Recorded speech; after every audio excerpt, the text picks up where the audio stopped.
MTV. We've got a really cool show in store for you tonight. In just a little while, Marilyn Manson will be here to share some thoughts with us. We also got an MTV premiere from The Cure and brand new videos from Tori Amos, Paul Westerberg, Universal Honey, Howling Maggie, Guided by Voices, The Amps, Nancy Boy, and Golden Smock. Plus your favorites from Sparkle Horse, Cast, Tracy Bonham, the Mr. T Experience, and plenty more. Let's get things started off with the MTV premiere of Rage Against the Machine's new one, Bulls on Parade. For those of you who didn't know, Rage vocalist Zach used to be in a Krishna core band called Inside Out, who had a single on Revelation Records. It's still in print, so you can go look for that. Also, two other bands that are cool that are on that tip are Texas is the Reason and Shelter. Anyway, keeping with their style, the new one carries a serious political message, and once again, these guys are questioning authority like they have always done so well. Here now is the first video of their second album, Evil Empire. Here's Rage Against the Machine with Bulls on Parade, new on 120 Minutes. Good to have you guys on. Thanks. Really psyched to have you here. Let's talk a bit about how the band started. You're from the Florida area. Now, down there, recently, there's bands that have been signed, like Four Squirrels and Seven Mary Three, but basically, there were parts of Florida that were known for death metal. I guess maybe the Tampa Bay area. You were from South Florida, though. When you guys formed, were you pretty much would you say you guys were a reaction to that, or it really was totally irrelevant to what you guys were doing? I guess in a sense,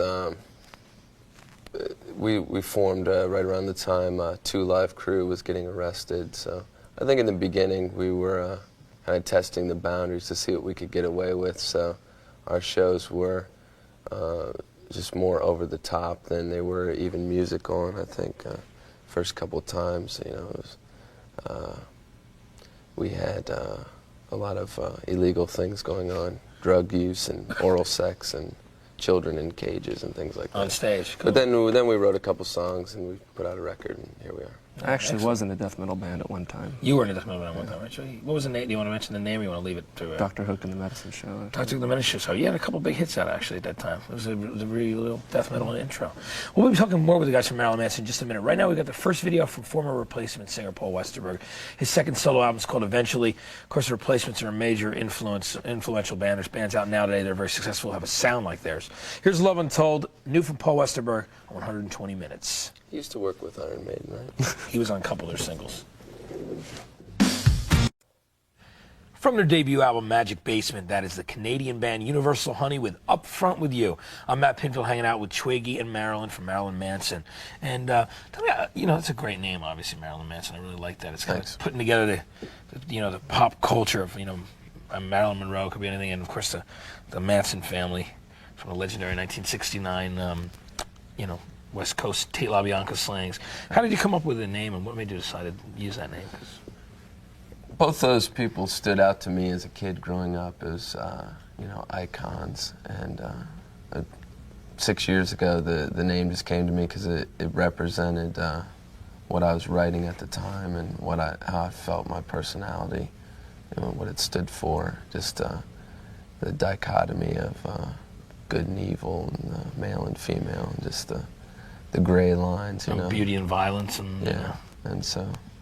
Or sex and violence, maybe, is more like it, right? Whatever, Yeah. Gotta calm down. Okay. Work that. Yeah. Yeah.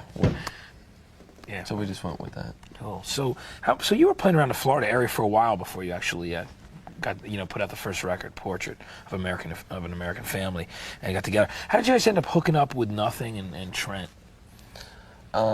I'd met Trent a long time ago, and I think it was right around the same time the band was forming, and he just kept in touch. We'd always been friends, and called me up and told me that he was at the Sharon Tate house when he first moved in there, and he'd known that I was always interested in seeing that place. So I went out there and started talking about making a record. And, he really was the only person at the time that would support what we were doing. So right, and it's cool that he did, and it's paying off in a very artistic way. A lot of people are finally hearing about the band. It's cool. Stick around because we'll have more with Marilyn Manson, and later we'll be checking out their latest video for Sweet Dreams. But first, here's a look. The top 10 singles on alternative radio this week.